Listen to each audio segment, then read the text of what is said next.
بسم الله الرحمن الرحيم. طاسيم.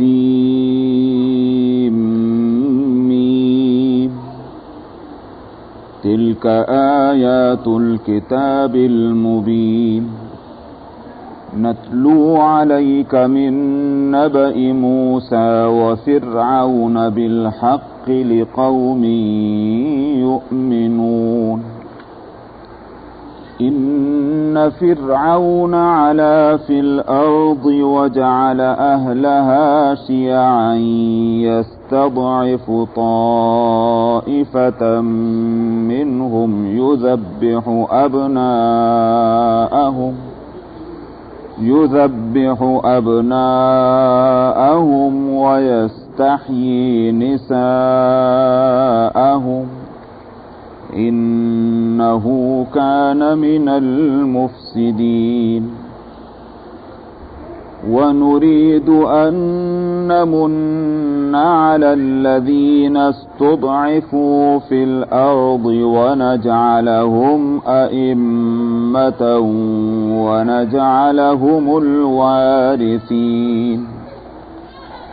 ونمكن لهم في الأرض ونري فرعون وهامان وجنودهما منهم ما كانوا يحذرون. وأوحينا إلى أم موسى أن أرضعيه فإذا خفت عليه فألقيه في اليم ولا تخافي ولا تحزني إنا رادوه إليك وجاعلوه من المرسلين. فالتقطه آل فرعون ليكون لهم عدوا وحزنا إن فرعون وهامان وجنودهما كانوا خاطئين.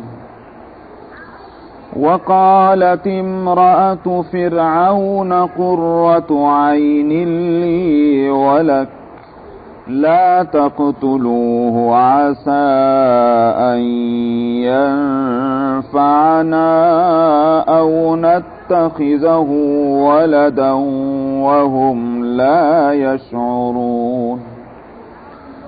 وأصبح فؤاد أم موسى فارغا إن كادت لتبدي به لولا أن ربطنا على قلبها لتكون من المؤمنين.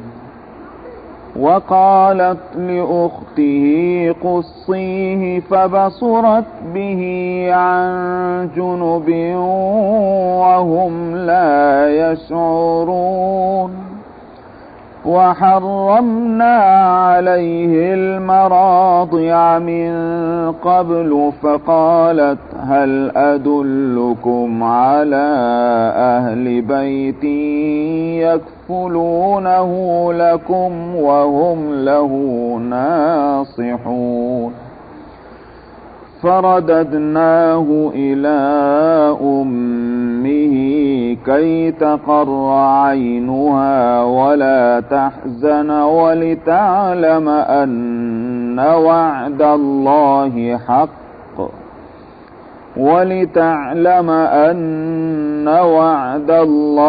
حق ولكن أكثرهم لا يعلمون. ولما بلغ أشده واستوى آتيناه حكما وعلما وكذلك نجزي المحسنين.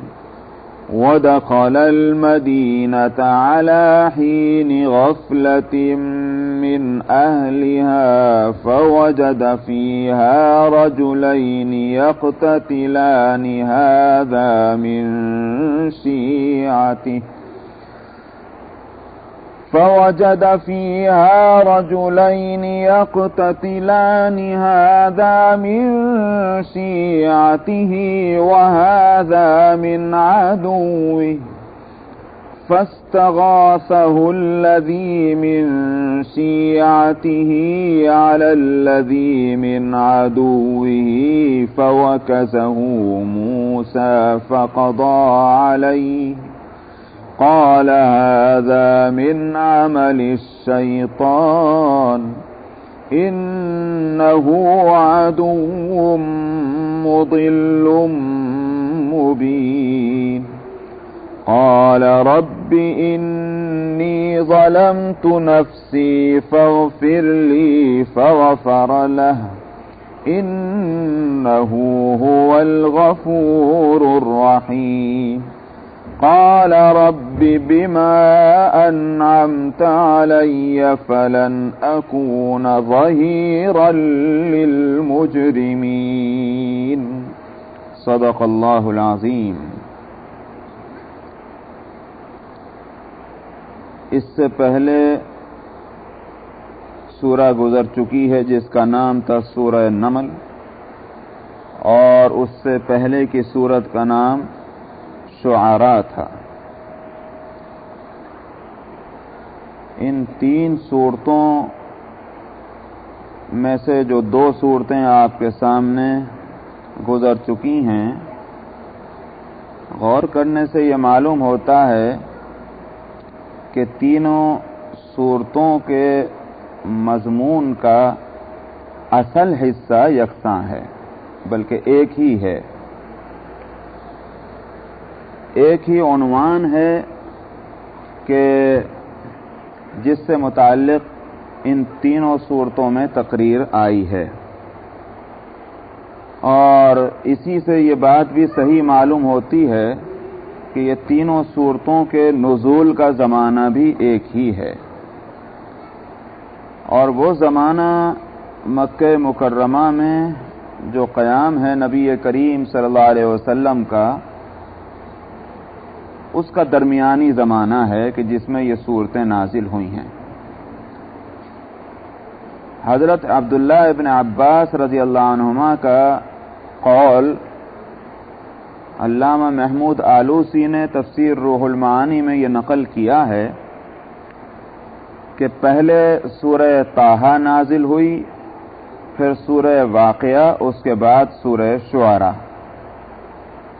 اور یہ بات ہر ایک جانتا ہے کہ سورہ طٰہٰ کا نزول حضرت عمر رضی اللہ عنہ کے اسلام لانے سے پہلے ہو چکا، اس لیے کہ ان کے قبول اسلام کا جو واقعہ مشہور ہے اس میں یہ ہے کہ ان کے سامنے جو حضرت خباب رضی اللہ عنہ نے جو قرآن پاک کا حصہ پڑھ کر سنایا وہ سورہ طٰہٰ کا ابتدائی حصہ ہی تھا، اور یہ حصہ ان کے ہاتھ میں اس وقت اس لیے تھا کہ حضرت عمر رضی اللہ عنہ کی بہن کو جو قرآن وہ پڑھا رہے تھے، تو معلوم ہوتا ہے کہ یہ سورہ طٰہٰ انہی دنوں نازل ہوئی بھی ہوگی، تو جیسے جیسے نزول ہوتا تھا قرآن پاک کا ویسے ہی صحابہ اور صحابیات اس کو سیکھتے تھے اور اس کو یاد کرتے تھے اور اس کو سمجھتے تھے. تو حضرت خباب رضی اللہ عنہ حضرت عمر رضی اللہ عنہ کی بہن کو جو قرآن پاک پڑھا رہے تھے، سورہ طٰہٰ کے ابتدائی حصے کا ان کے پاس ہونا یہ بتلا رہا ہے کہ قریب ہی 2-4 دن یا ہفتے 10 دن پہلے ہی سورت کا نزول ہوا ہے، پوری سورت کا نہیں تو ابتدائی حصے کا. اس سے یہ بات سمجھ میں آئی کہ حضرت عبداللہ ابن عباس رضی اللہ عنہما جو فرماتے ہیں اس کو اگر ملا لیا جائے تو حضرت عمر رضی اللہ عنہ کے قبول اسلام کے ہی زمانے میں اس کے کچھ عرصے کے بعد سورہ واقعہ نازل ہوئی اور اس کے ہی فوراً بعد سورہ شعراء نازل ہوئی. ایک بات یہ ہو گئی. دوسری بات یہ ہے کہ حضرت عبداللہ ابن عباس رضی اللہ عنہما اور حضرت جابر ابن زید رضی اللہ عنہما کا ایک قول یہ ملتا ہے کہ سورہ شعراء اور سورہ نمل اور سورہ قصص یہ تینوں یکے بعد دیگرے ایک ساتھ نازل ہوئی ہیں۔ ان دونوں باتوں کو ملانے سے سمجھ میں آتا ہے کہ جو درمیانی دور ہے مکی زندگی کا نبی کریم صلی اللہ علیہ وسلم کے، اسی درمیانی دور میں یہ تینوں صورتیں نازل ہوئی ہیں۔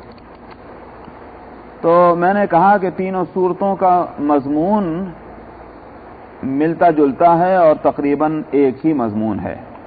وہ کیا ہے وہ عنوان اور کیا ہے مسئلہ درپیش کہ جس پر یہ تین صورتیں نازل ہوئی ہیں؟ مسئلہ یہ ہے کہ نبی کریم صلی اللہ علیہ وسلم کو بحیثیت نبی ماننے کے لیے مکے والے تیار نہیں ہیں، مقابلہ کر رہے ہیں، ہر طرح کی تکلیف پہنچا رہے ہیں۔ کہیں تو یہ صورت ہے کہ آپ سے نشانیوں کا مطالبہ ہے کہ اگر آپ فلاں فلاں قسم کی چیز دکھلا دیں تو ہم آپ کو نبی ماننے کو تیار ہیں، ورنہ اس کے بغیر ہم کیسے آپ کو مان سکتے ہیں، اس لیے کہ ہم میں اور آپ میں کوئی فرق نہیں۔ فرمائشی معجزات۔ کہیں یہ ہے کہ آپ کو شاعر اور کاہن کہا گیا اور یہ بات کہنے کے بعد آپ کے جو پیغام تھا اس کو ہوا میں اڑا دیا۔ کہیں یہ بات آئی کہ یہ کہا گیا کہ آپ کے ماننے والے لوگ ہیں کون؟ غریب غربا، معاشرے میں جن کی کوئی حیثیت نہیں، وہ لوگ ہیں۔ اگر آپ کی بات میں وزن ہوتا تو سوسائٹی اور معاشرے کے جو اعلیٰ درجے کے لوگ ہیں، جو عقل مند کہلاتے ہیں، باحیثیت سمجھے جاتے ہیں، وہ مانتے۔ ان کا نہ ماننا اور غریب غربا معمولی لوگوں کا اس بات کو مان لینا، یہ اس بات کی علامت ہے کہ آپ کی بات میں وزن نہیں ہے، آپ کی بات میں جان نہیں ہے، اس لیے ہم کیسے مان سکتے ہیں آپ کی بات کو؟ یہ تھیں وہ باتیں کہ جو مکے کے لوگ نبی کریم صلی اللہ علیہ وسلم کی دعوت کے مقابلے میں کہتے تھے۔ اور قرآن دراصل جو اللہ کا کلام ہے، قرآن کی توجہ اس طرف ہے کہ یہ بہانے ہیں، اس کے پیچھے ایک اور حقیقت ہے۔ وہ حقیقت کیا ہے؟ حقیقت یہ ہے کہ مکے والے یہ سمجھتے تھے کہ آج جو پورے جزیرۃ العرب میں ہماری چودراہٹ ہے، اس لیے کہ ہم بیت اللہ کے متولی ہیں اور ہم قریش برادری کے افراد ہیں، اور جو انہوں نے ایک نظام ایسا بنایا تھا کہ ٹھیک اس طرح سے جس طرح ہندوستان میں برہمنوں نے اپنی حیثیت کو منوایا ہندو قوم کے اندر، ٹھیک یہی صورت قریش کی تھی پورے عرب میں۔ اپنے کو وہ پوتر کہتے تھے، اپنے کو مقدس باور کراتے تھے، اور باقی سب کے سب جو ہیں وہ سب دوسروں کو یہ باور کرا رکھا تھا تم سب گنہگار ہو۔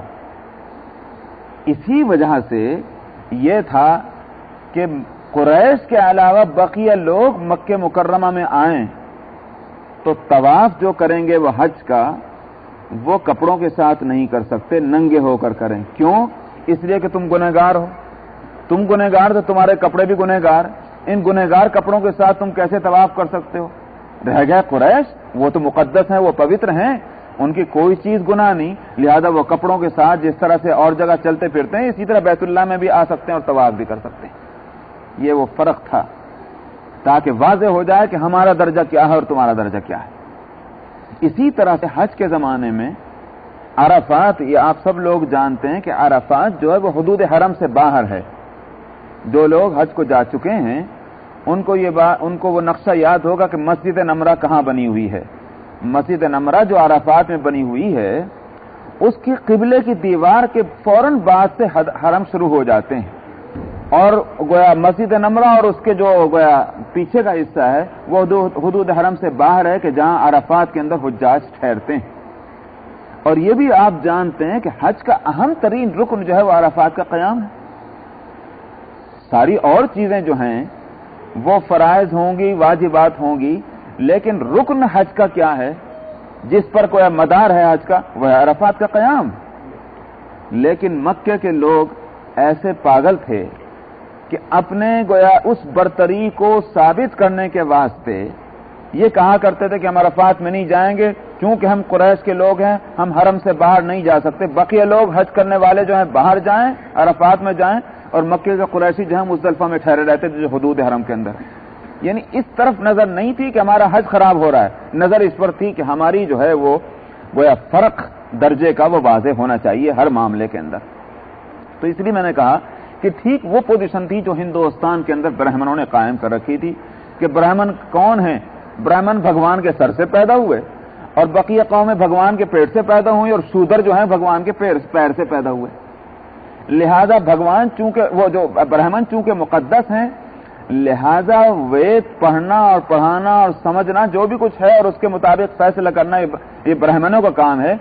شودر جو ہے وہ تو ہاتھ بھی نہیں لگا سکتے وید کو، اگر ان کے کانوں میں اشلوک پڑھ بھی گئے وید کے تو ان کے کانوں میں سیسا پنگلا دینا چاہیے، یہ کان اس قابل نہیں کہ وید کی مقدس اشلوک ان کے کانوں میں پہنچے۔ تو میں نے کہا کہ یہ ایک مزاج تھا۔ تو اس لیے صورت یہ تھی کہ نبی کریم صلی اللہ علیہ وسلم کے پیروکار جو لوگ تھے وہ قریش کے لوگ تو تھے، مگر قریش میں جو غریب درجہ تھا، جن لوگوں کا جو غریب تھے اور مفلوق الحال تھے، وہ مانتے تھے۔ قریش کو یہ خیال پیدا ہوا کہ اگر ہم نے اس مذہب کو مان لیا جس کی تعلیمات میں سب سے بڑی چیز کیا ہے؟ مساوات۔ الا کلکم بنی آدم وآدم خلق من تراب، یاد رکھو تم سب کے سب بنی آدم ہو اور آدم مٹی سے پیدا کیے گئے ہیں، سر اونچا کرنے کی کوئی ضرورت نہیں۔ یا ایھا الناس انا خلقناکم من ذکر وانثى وجعلناکم شعوبا وقبائل لتعارفوا ان اکرمکم عند اللہ اتقاکم، اے لوگو، اے دنیا جہاں کے انسانوں، تمہیں ہم نے پیدا کیا ہے ایک مرد سے اور ایک عورت سے، کوئی فرق نہیں تمہارے درمیان میں، ہر انسان قریشی ہو کہ غیر قریشی ہو وہ اسی طرح سے دنیا میں آیا ہے، کوئی دوسرا طریقہ نہیں۔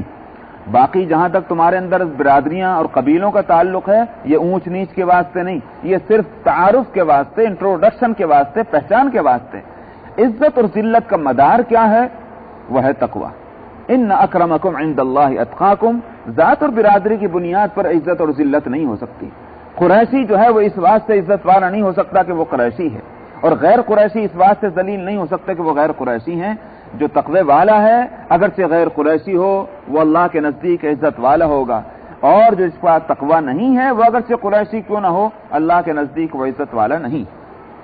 جن کے سامنے یہ تعلیمات تھی ان کو اپنی شامت نظر آتی تھی کہ یہ چودراہٹ ہماری جو سال ہر سال کی محنتوں سے قائم ہوئی بھی ہے یہ ہوا میں اڑ جائے گی، تو اس واسطے وہ قبول اسلام کے لیے تیار نہیں تھے۔ یہ تھا وہ ریزن، یہ تھا وہ اصل سبب، اور باقی یہ ساری کی ساری چیزیں جو بہانے تھے، اس کے سوا اور کچھ نہیں۔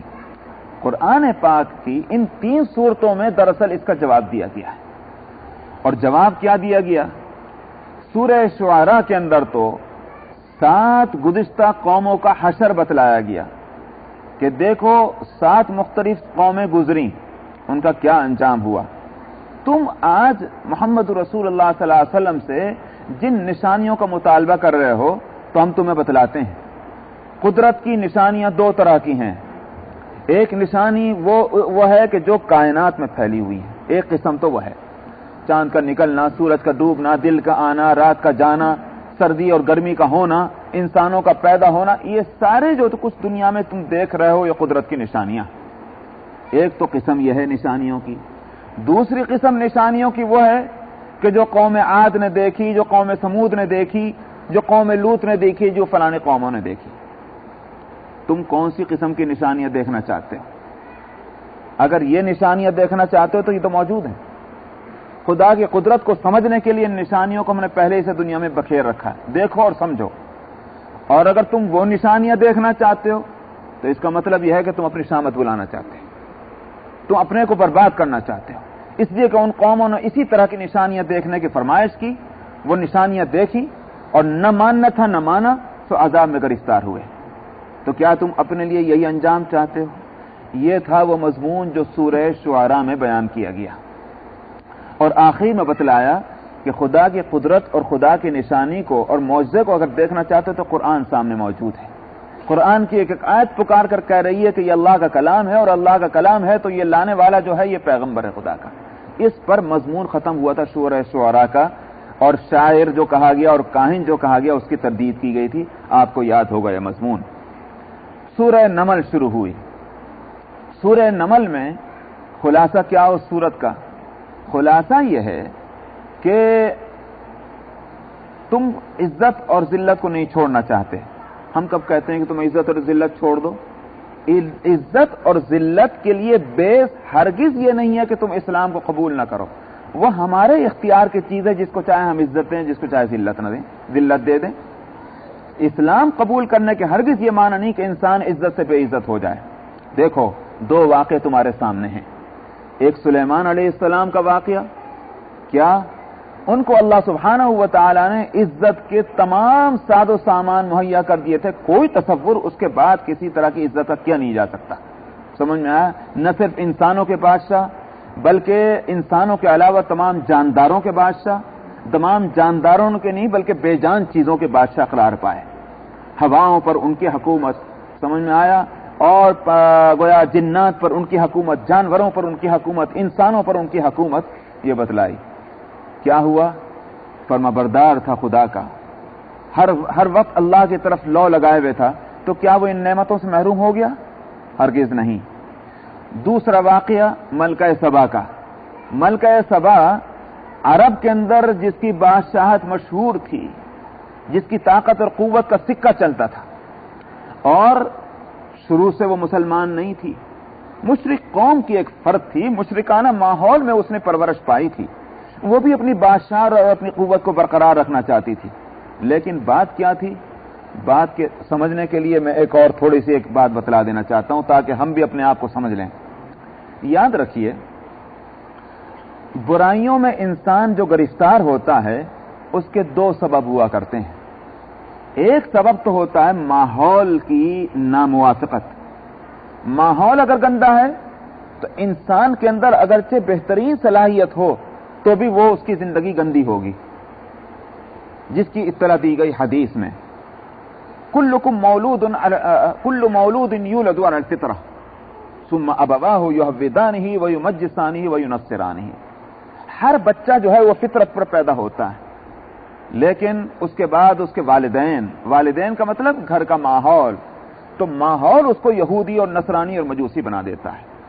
ماحول اگر اچھا ہے تو انسان اچھا ہوگا، ماحول اگر گندا ہے تو انسان گندا ہو جاتا ہے. صحبت صالح ترا صالح کنت، صحبت طالح ترا طالح کنت. اچھوں کی صحبت تجھ کو اچھا بنا دے گی، بروں کی صحبت تجھ کو برا بنا دے گی. تو اسباب کسی انسان کے غلط ہونے کے دو ہوا کرتے ہیں. ایک سبب تو ماحول کی غلطی ہے. اسی واسطے تربیت کے ماہرین کا کہنا یہ ہے کہ بچے کو اگر آپ صحیح راستے پر تربیت دینا چاہتے ہیں تو تین چیزیں ضروری ہیں. ایک، گھر کا ماحول درست ہونا چاہیے کہ جس ماحول میں بچہ جو ہے آنکھ کھول رہا ہے اور جس ماحول میں اس کا بچپن جو ہے وہ نشو و نما پا رہا ہے اور جہاں اس کی رات اور دن گزر رہے ہیں، وہ گھر کا ماحول اچھا ہونا چاہیے. ہم لوگ جو ہیں ہم یہ سمجھتے ہیں کہ ہمارے بچے تو اچھے بن جائیں مگر ہم چاہے اچھے نہ ہو نہیں سکتا. یہ غلط بات ہے بالکل. یہ کانٹوں دار درخت بو دینے کے بعد یہ امید رکھنا کہ اس سے ہم کو انگور اور سنگترا اور سیب ملیں گے، یہ ہو نہیں سکتا. یاد رکھیے، پیرنٹس اگر جو کام 100% کریں گے، اچھائی کے کام، ان کو تب توقع رکھنی ہے کہ ہمارے بچے 50% کر سکیں گے. سمجھ میں آیا؟ 100% خود کریں تب توقع کیجئے بچوں سے 50% کی. آپ یہ سوچیں کہ ہم تو 1% بھی نہ ہو ٹھیک اور ہمارے بچے جو ہے 100% ہو جائیں، یہ جو ہے یہ سراب کو دریا سمجھنے والی بات ہے. ایک بات تو یہ ہے کہ گھر کا ماحول اچھا ہونا چاہیے. دوسری بات کیا ہے؟ دوسری بات یہ ہے کہ گھر سے باہر کا وہ ماحول کہ جو بچے کے دوستوں کا، بچے کے فرینڈز جہاں رہتے ہیں، کہ بچہ گھر سے نکل کر وہاں جائے، وہ ماحول درست ہونا چاہیے، گلی کا اور محلے کا جہاں بھی بچہ جاتا ہو. اور تیسری چیز یہ ہے کہ اسکول جس میں بچہ تعلیم پاتا ہے وہاں کا ماحول اچھا ہونا چاہیے. یہ اس پر اتفاق ہے تربیت کے ماہرین کا. ماحول اگر اچھا ہوگا تو انسان اچھا ہوگا. یہ ایک بات تو یہ ہوئی. اور دوسری چیز کیا ہے؟ دوسری چیز یہ ہے کہ انسان کے اندر جو اللہ تعالیٰ نے صلاحیتیں بے شک ایسی دی ہیں، خیر کی بھی دی ہے، شر کی بھی دی ہے، لیکن خیر کی صلاحیت جو ہے وہ کچھ زیادہ مؤثر ہونی چاہیے، زیادہ کارگر ہونی چاہیے. ورنہ اگر شر کی صلاحیت جو ہے وہ غالب آ گئی تو پھر انسان جو ہے وہ خیر کو نہیں پا سکتا، اگرچہ آپ اچھا ماحول ہی اس کو مہیا کر دیں. سمجھ میں آیا؟ اچھے ماحول میں بھی رکھیں، اگر اس کے اندر یہ ہے کہ نفسانی خواہشات کا غلبہ ہے، اگر اس کی غرضیں فاسد ہیں، تو آپ لاکھ اس کو روشنی پہنچاتے رہیں ہدایت کی، وہ ماننے والا نہیں، اس لیے کہ یہ خواہش کا بندہ بن چکا ہے۔ یہ دو چیزیں ہیں۔ ملکہ سبا کے بارے میں یہ بات کھل کر سامنے آئی کہ ماحول تو اس کا خراب تھا مگر وہ خواہش کی بندی نہیں تھی۔ جس وقت حق اس کے سامنے کھل گیا اس نے حق کو قبول کر لیا۔ اے مکے والو، بات تمہارے ساتھ جو ہے وہ اٹکی ہوئی وہ یہ ہے کہ تم خواہش کے بندے ہو، اور پچھلی وہ قومیں کہ جن کا تذکرہ سورہ شعراء میں آ چکا ہے وہ خواہش کے بندے تھے، اس لیے پیغمبر کی بات کو نہیں مانا، لاکھ ان کو معجزات دکھلائے گئے، یہاں تک کہ فرمائشی معجزات بھی ان کے سامنے آئے، لیکن سوال تو ان خواہشات کا تھا کہ جس کی بندگی وہ کر رہے تھے، اس لیے انہوں نے نہیں مانا اور آخر اللہ کے عذاب میں گرفتار ہوئے۔ ملکہ سبا کی خصوصیت یہ ہے کہ اس نے خواہش کی غلامی نہ کی، ہاں بے شک غلط ماحول میں رہتی تھی، حق اس کے سامنے کھلا، قبول حق کے اندر اس نے تعامل نہ کیا، تو کیا وہ اس عزت سے محروم ہو گئی؟ نہیں، بلکہ اس کی بادشاہت جوں کی توں قائم تھی۔ یہ ہے وہ واقعہ، یہ وہ مضمون جو سورہ نمل کے اندر آ چکا۔ اب آئیے اس سورت کے اندر سورہ قصص میں۔ سورہ قصص میں اسی ایک مضمون کو بیان کر رہے ہیں اللہ سبحانہ و تعالی۔ ایک بات تو یہ ہے کہ اس سلسلے میں حضرت موسیٰ علیہ السلام کا واقعہ بیان کیا گیا۔ کیوں؟ اس لیے بیان کیا گیا اور پوری تفصیل کے ساتھ بیان کیا گیا۔ آپ کو یاد ہوگا سورہ طٰہٰ گزر چکی ہے، سورہ طٰہٰ میں حضرت موسیٰ علیہ السلام کا واقعہ تفصیل سے بیان ہوا، وہاں میں نے اس کی وجہ بتلائی تھی۔ سورہ قصص، سورہ شعراء میں بھی حضرت موسیٰ کا واقعہ آیا مگر بہت مختصر۔ کتنا مختصر؟ یہ بتلایا گیا کہ حضرت موسیٰ علیہ السلام کو جو نبوت سے سرفراز کیا گیا تو حضرت موسیٰ علیہ السلام نے یہ معذرت کی کہ وَلَهُمْ عَلَيَّ ذَنْبٌ فَأَخَافُ أَن يَقْتُلُونِ، خدا بندہ میں قوم کا مجرم ہوں، میں گنہگار ہوں قوم کی نظر میں، اور اس واسطے مجھے ڈر ہے کہ میں اگر جاؤں آپ کے حکم کے مطابق وہاں فرعون کے پاس تو مجھے قتل کر ڈالیں گے۔ یہ واقعہ وہاں بتلایا، لیکن اس کی کوئی تفصیل نہیں کہ حضرت موسیٰ علیہ السلام سے کیا جرم سرزد ہوا تھا، کس جرم کے ریفرنس میں اپنے آپ کو مجرم قرار دے رہے ہیں اور ایسا مجرم کہ لوگ ان کو قتل کر دیں گے، یہ تفصیل وہاں نہیں تھی۔ سورہ قصص کے اندر جو اب سورت میں شروع کر رہا ہوں اس کے اندر اس واقعے کی تفصیل موجود ہے۔ اسی طرح سورہ نمل کے اندر یہ بات آئی کہ ہم نے اس کو نبوت سے سرفراز کیا اور آگ لینے گیا تھا وہ، ہم نے اس کو نبوت دی، لیکن سوال یہ کہ وہ سفر کہاں کا تھا، کہاں جا رہے تھے حضرت موسیٰ علیہ السلام، وہ کون سا ملک ہے، کون سا علاقہ ہے، وہ تفصیل سورہ نمل کے اندر نہیں آئی۔ سورہ قصص کے اندر وہ پورا واقعہ تفصیل کے ساتھ ہے۔ تو یہ چند باتیں وہ ہیں کہ جس سے معلوم ہو رہا ہے کہ یہ تینوں سلسلے جو ہیں تسلسل، تینوں صورتیں ہیں تسلسل کے ساتھ ایک ہی مضمون کو بیان کر رہی ہیں۔ حضرت موسیٰ علیہ السلام کا واقعہ کیوں بیان کیا جا رہا ہے؟ اس لیے کہ جو سچویشن حضرت موسیٰ اور فرعون کے درمیان قائم تھی، تنازع کی اور جھگڑے کی، ٹھیک یہی پوزیشن ہے محمد رسول اللہ صلی اللہ علیہ وسلم اور اہل مکہ کے درمیان۔ اہل مکہ بھی ماننے کو تیار نہیں اور مد مقابل ہیں اور ستا رہے ہیں اور تکلیف پہنچا رہے ہیں نبی کریم صلی اللہ علیہ وسلم کو، جس طرح سے فرعون جو ہے وہ مد مقابل آ چکا تھا موسیٰ علیہ السلام اور ان کی دعوت کے، اور پوری کوشش کر ڈالی تھی انہوں نے اس بات کی کہ موسیٰ علیہ السلام اور ان کی دعوت کو دبا دیا جائے۔ یہاں یہی صورت تھی۔ اب کیا بتلانا ہے ان کو؟ بتلانا یہ ہے اس واقعے سے، اے مکے والو دیکھو خدا کو، خدا جب کسی چیز کے کرنے کا فیصلہ کرتا ہے اس کے لیے مخفی طور پر ایسے اسباب اور ذرائع مہیا کر دیتا ہے کہ جس کا مقابلہ نہیں ہو سکتا۔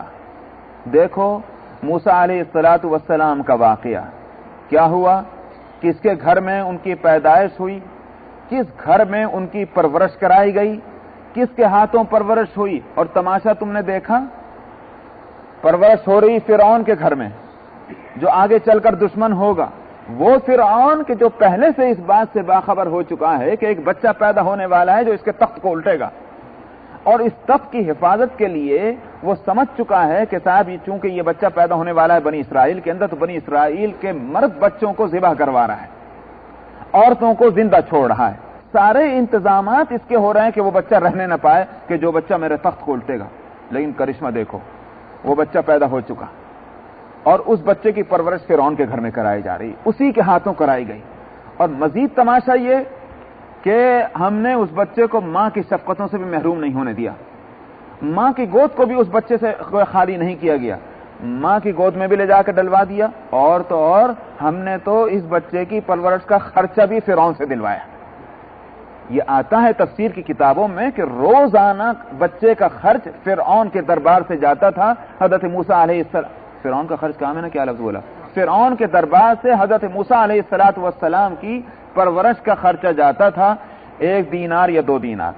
حالانکہ ماں اگر دودھ پلائے، یاد رکھیے ایک مسئلہ شرعیہ، ماں اگر اپنے بچے کو دودھ پلا رہی ہے، اس دودھ پلانے کی اجرت ماں نہیں لے سکتی. اگرچہ ماں کو مجبور نہیں کیا جا سکتا اس بات کے لیے کہ وہ بچے کو دودھ پلائے.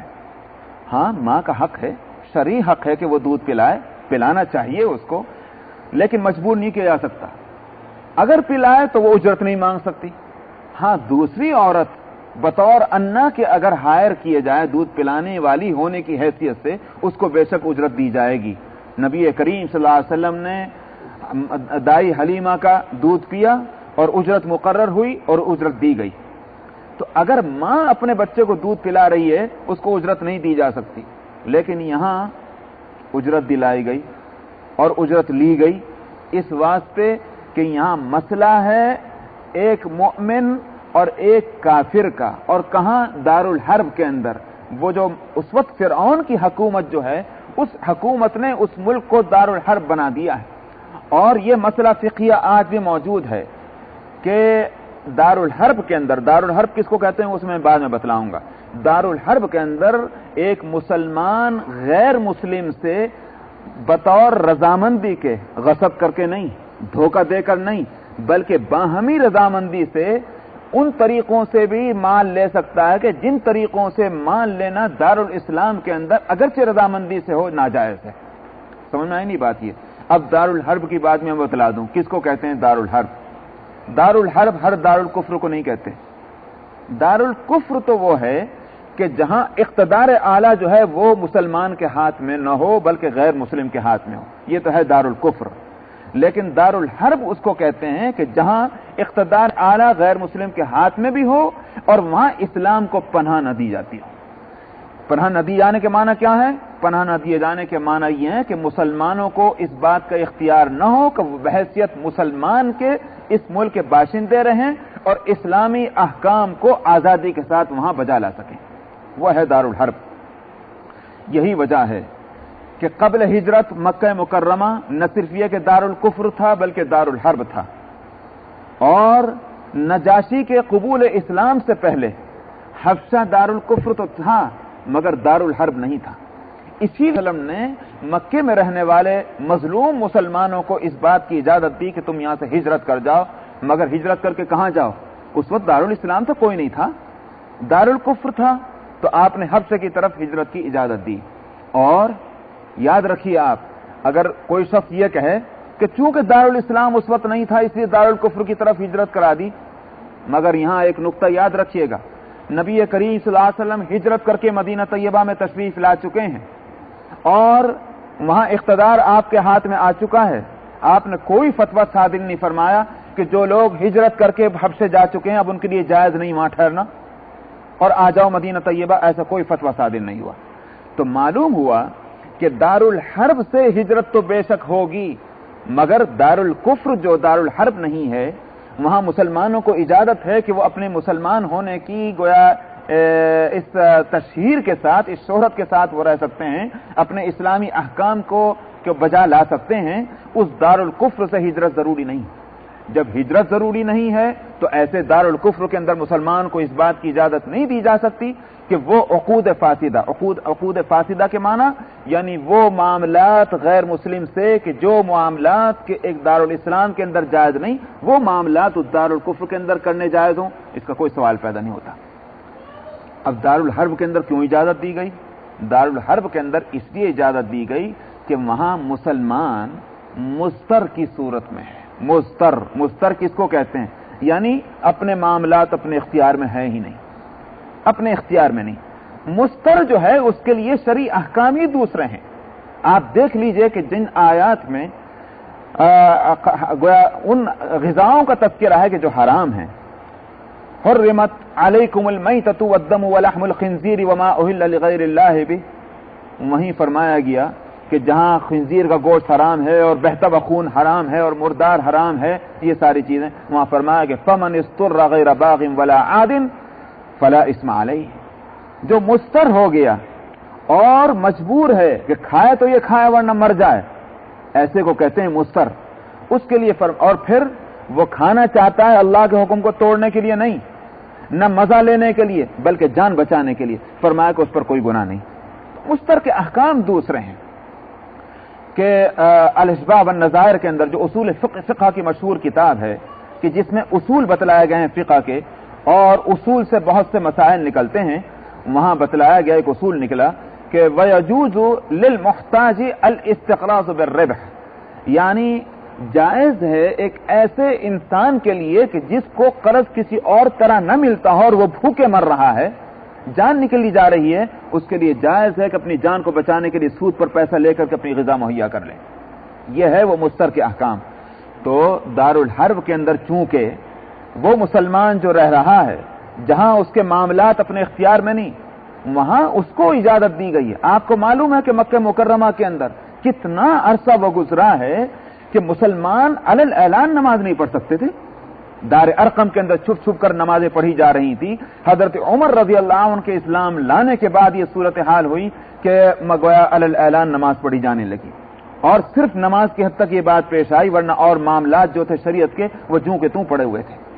اس واسطے مکہ دارالحرب تھا. تو دارالحرب کے معاملات دوسرے ہوتے ہیں.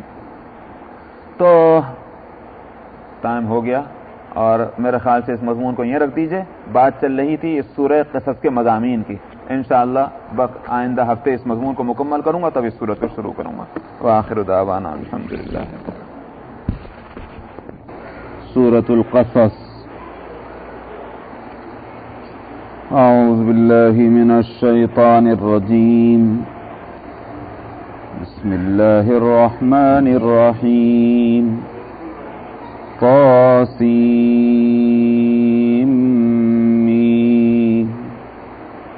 تلك آیات الكتاب المبین. نتلو علیک من نبأ موسى وفرعون بالحق لقوم یؤمنون. ان فرعون علا فی الارض وجعل اہلها شیعا یستضعف طائفة منهم يذبح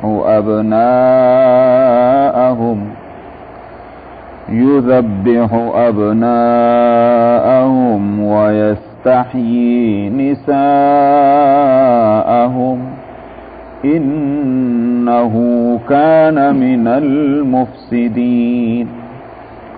ونريد أن نمن على الذين استضعفوا في الأرض ونجعلهم أئمة ونجعلهم الوارثين. ونمكن لهم في الأرض ونري فرعون وهامان وجنودهما منهم ما كانوا يحذرون. وأوحينا إلى أم موسى أن أرضعيه فإذا خفت عليه فألقيه في اليم ولا تخافي ولا تحزني إنا رادوه إليك وجاعلوه من المرسلين. فالتقطه آل فرعون ليكون لهم عدوا وحزنا إن فرعون وهامان وجنودهما كانوا خاطئين. وقالت امرأة فرعون قرة عين لي ولك لا تقتلوه عسى أن ينفعنا أو نتخذه ولدا وهم لا يشعرون. وأصبح فؤاد أم موسى فارغا إن كادت لتبدي به لولا أن ربطنا على قلبها لتكون من المؤمنين. وقالت لأخته قصيه فبصرت به عن جنب وهم لا يشعرون.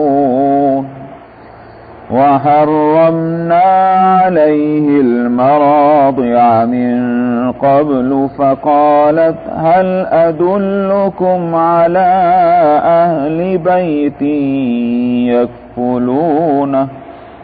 يكفلونه لكم وهم له ناصحون. فرددناه إلى أمه كي تقر عينها ولا تحزن ولتعلم أن وعد الله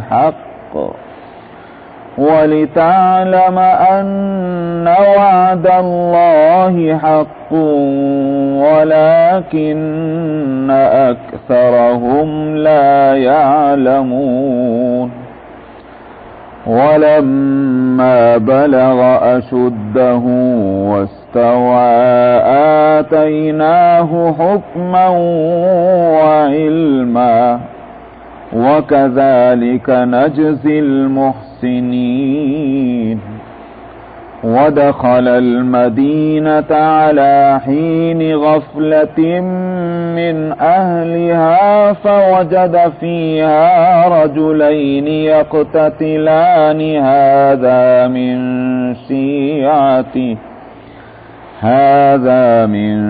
شيعته وهذا من عدوه فاستغاثه الذي من شيعته على الذي من عدوه فوكزه موسى فقضى عليه قال هذا من عمل الشيطان إنه عدو مضل مبين. قال رب إني ظلمت نفسي فاغفر لي فغفر له إنه هو الغفور الرحيم. قال رب بما أنعمت علي فلن أكون ظهيرا للمجرمين. صدق الله العظيم.